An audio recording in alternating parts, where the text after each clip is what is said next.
자, 이제 예수 탄생과 그 의미들 마지막 단락입니다.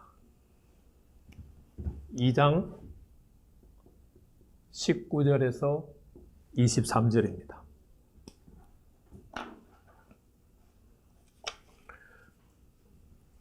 내용은 간단해요. 헤롯 왕이 죽었어요. 주의 사자가 요셉에게 다시 나타났어요. 이제 이스라엘로 돌아가라 라고 지시했어요. 요셉이 아기 예수와 그 어머니를 데리고 이스라엘 땅 근처에 어디엔가 왔어요. 그런데 소식을 들어보니까 헤롯 왕의 아들 아켈라오가 왕위를 이어받았다 하는 소식을 들었어요. 그래서 요셉이 두려워했어요. 아마도 요셉은 베들레헴 땅으로 돌아가려고 생각했던 것 같아요. 그래서 두려워하고 있으니까 주의 사자가 다시 나타났어요. 갈릴리로 가라. 그래서 요셉이 갈릴리로 가서 나사렛에 정착을 했어요. 그런데 마태가 요셉이 아켈라오가 왕위를 물려받았다는 사실 때문에 두려워해서 하고 있을 때 갈릴리로 돌아가라고 해서 갈릴리로 돌아가서 나사렛에 정착을 했는데, 이 사건을 두고 마태는 나사렛 사람이라 칭하리라고 하는 선지자의 말이 성취되어졌다라고 연결을 시켰어요. 자, 우리는 여기서 하나님의 도우심을 또 살펴봐야 되겠죠? 하나님은 어떻게 도우셨어요? 때가 됐을 때 다시 나타나서 어떻게 행동해야 되는지를 구체적으로 알려주고 계세요. 그리고 두려워하고 떨고 있을 때 또다시 나타나서 다른 방향으로 행동할 수 있도록 또 알려주세요. 하나님이 우리를 도우실 때도 마찬가지예요. 이거는 요셉, 아기 예수님이 계시니까 요셉에게만 해당해. 그러면 이 말씀은 나하고 아무 상관이 없어요. 아기 예수님을 돕기 위해서 요셉을 도우셨던 하나님은 나도 도우실 것이다 라고 하는 믿음이 있어야 이 말씀이 나와 관련성이 있어요. 하나님이 내게 오셔서 한번 나를 도와주시기 위해서 말씀하셨어요. 그런데 내가 그 말씀대로 행했어요. 행하고 있는데 또 문제에 봉착했어요. 그러면 뭘 기대해야 될까요? 하나님이 다시 도와주실 것을 기대해야 돼요.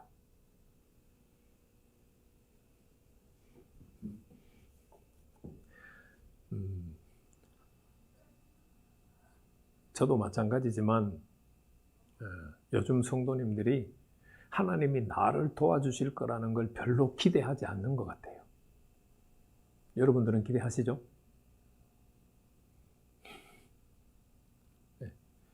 기대할 때 하나님의 역사는 더 빨리 일어날 수 있어요.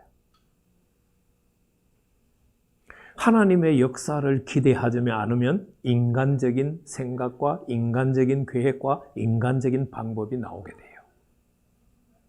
그거는 문제를 더 크게 만들 뿐이에요.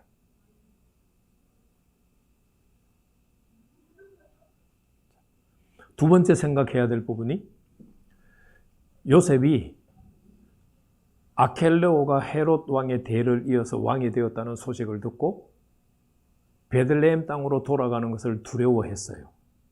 그때 다시 주의 사자가 나타나서 갈릴리로 돌아가라고 했어요.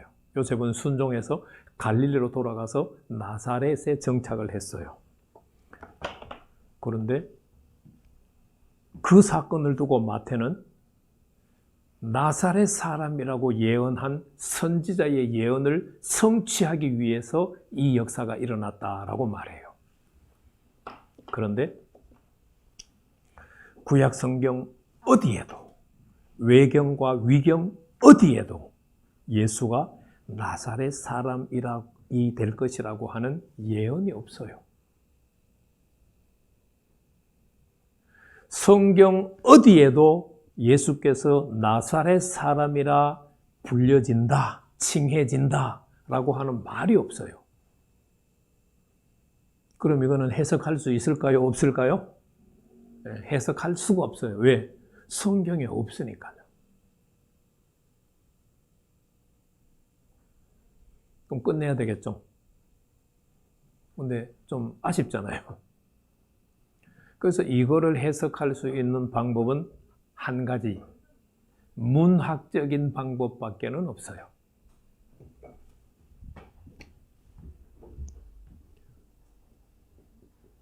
예수는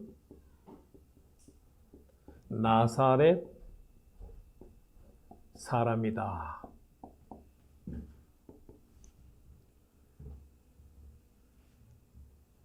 이것을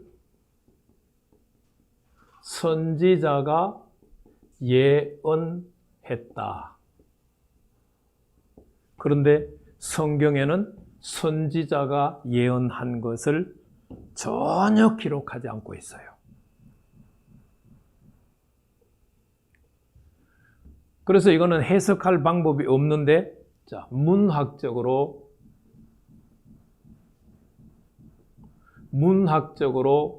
해석을 하면 언어 유희라고 하는 해석이 가능해요. 언어 유희.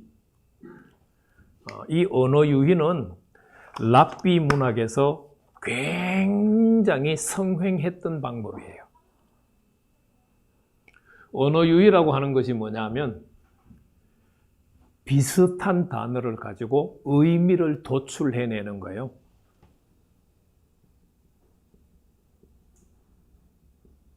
비슷한 단어를 가지고 의미 도출.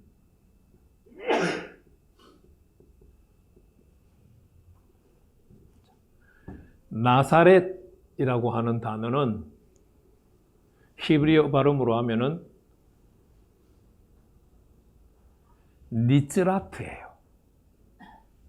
니츠라트. 예를 좀 더 자세하게 바로 쓰면 니츠라트. 이 니츠라트라고 하는 단어와 비슷한 언어가 이사야 11장 1절에 있어요.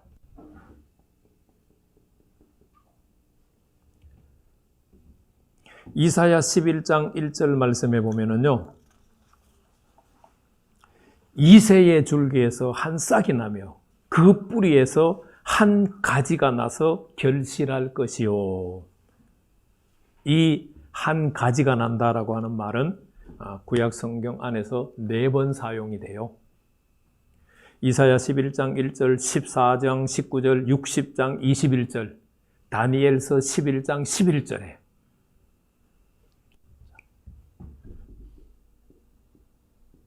한 가지라고 하는 단어가요,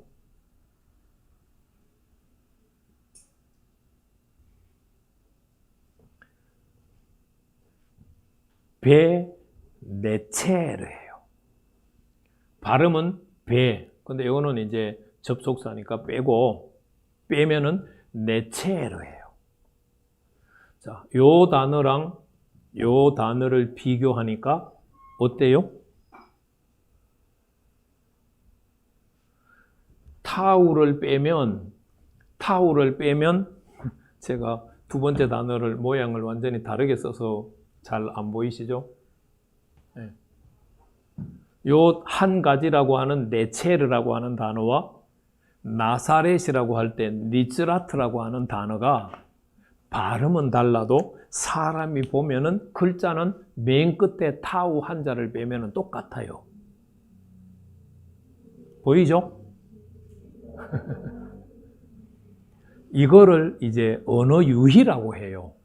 언어 유희로 하면은 한 가지는 곧 누구다? 나사렛이라는 말이에요. 한 가지는 나사렛이다라는 이야기예요. 그럼 한 가지는 누굴까요? 이새의 뿌리에서 한 가지가 나요. 이 한 가지는 누구죠? 다윗 왕을 지칭하고 있어요. 이새의 줄기에서 한 싹이 나고 그 뿌리에서 한 가지가 나는데 이 한 가지는 누구냐면은 다윗을 말해요. 그런데 이 한 가지가 누구라고요? 나사렛이에요. 예수가 나사렛 사람이라고 하는 말은 한 가지라는 말과 같아요. 그러니까 예수가 누구라는 이야기예요? 다윗 왕의 자손이라는 말이에요.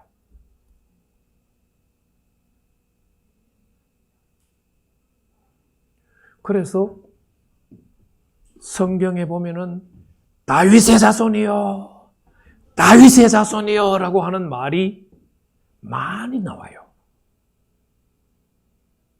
주로 누가 사용해요? 병자들이. 그래서 예수께서 나사렛 사람이라 불려진다라고 하는 말은 곧 다윗의 자손으로 불려진다라는 의미를 가지고 있어요. 이거를 언어 유희라고 해요. 이 언어 유희로 해석하는 길 외에는 23장을 2장 23절을 다르게 해석할 수 있는 방법은 없어요.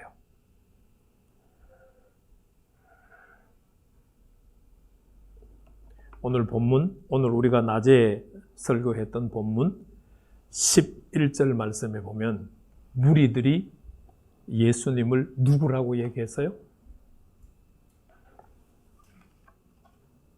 21장 11절 갈릴리 나사렛에서 나온 선지자 예수라. 이 말은 곧 무슨 말이에요? 다윗의 자손 선지자 예수라 하는 말과 같은 말이에요. 이 다윗의 자손이라는 이야기를 누가 자주 써요? 21장 바로 앞에 두 맹인이 등장하죠. 유대 사역의 마지막 장면에 두 맹인이 등장해요. 그래서 두 맹인이 30절 보면은 두 맹인 두 사람이 길가에 앉아 있다가 예수께서 가신다는 함을 들었어요. 예수께서 지나가신다. 예수께서 지나가신다. 그런데 그들이 주여 우리를 불쌍히 여기소서 하면서 뭐라고 고백해요?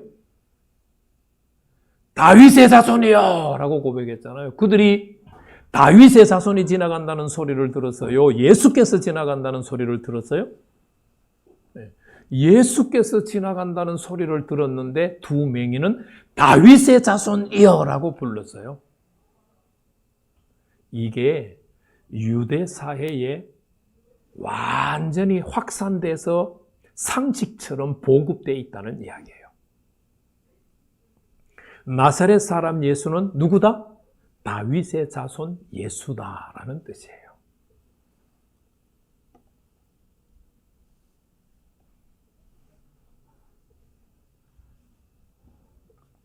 그래서 이 언어 유희적인 방법이 아니고는 마태복음 2장 23절은 해석할 방법이 없어요. 이 말씀을 정리를 하면 무리들은 죄에서 구원하실 왕으로 깨닫지를 못했어요.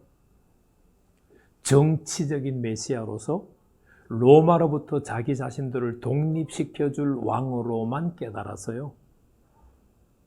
그래서 예수님을 부인하고 배반하는 거예요. 우리도 마찬가지예요. 예수님이라고 하는 분을 어떻게 깨닫느냐에 따라서 우리의 신앙의 출발선이 달라져요. 마태는 그래서 마가, 누가, 요한이 해석하지 않는 해석을 한 거예요. 예수라고 하는 이름은 자기 백성을 그들의 죄에서 구원할 자라는 뜻이라고 못을 딱 박은 이유가 예수는 나의 죄를 구원하실 자예요.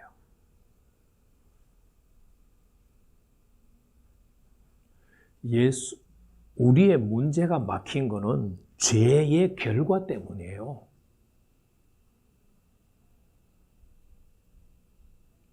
내가 지은 죄, 우리 가족이 지은 죄, 우리 부모님들이 지은 죄, 할아버지, 할머니, 증조, 고조가 지은 죄 때문에 내 문제가 내 앞길이 막혀 있고 나에게 문제가 첩첩산중처럼 쌓여 있는 거예요.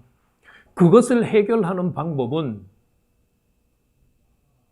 예수님께서 내가 지은 죄, 우리 세대의 조상들이 지은 죄를 하나씩 치워주시기를 기도하면 그 죄로 인해서 막혔던 문제는 저절로 해결이 돼요. 저절로.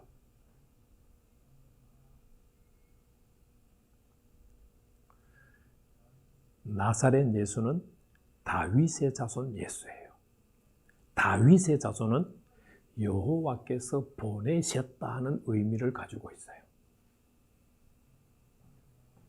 오늘 말씀을 마치면서 예수님이 하시는 사역에 내가 그것을 붙잡고 있기를 바라요. 예수님은 무슨 사역을 하시느냐? 가르치든 아니면 초자연적인 역사를 행하시든 다 죄에서 구원하기 위해서 사역을 하시는 거예요. 죄에서 구원하기 위해서 가르치는 거예요.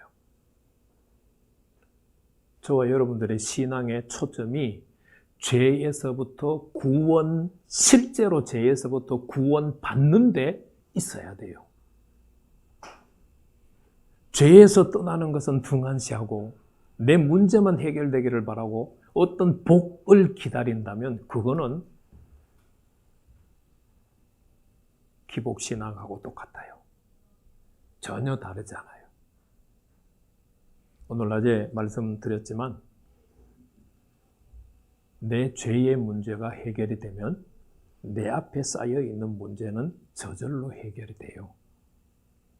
죄의 문제를 해결하는데 집중하시기를 축복합니다. 수고하셨습니다. 오늘 강의를 마치겠습니다.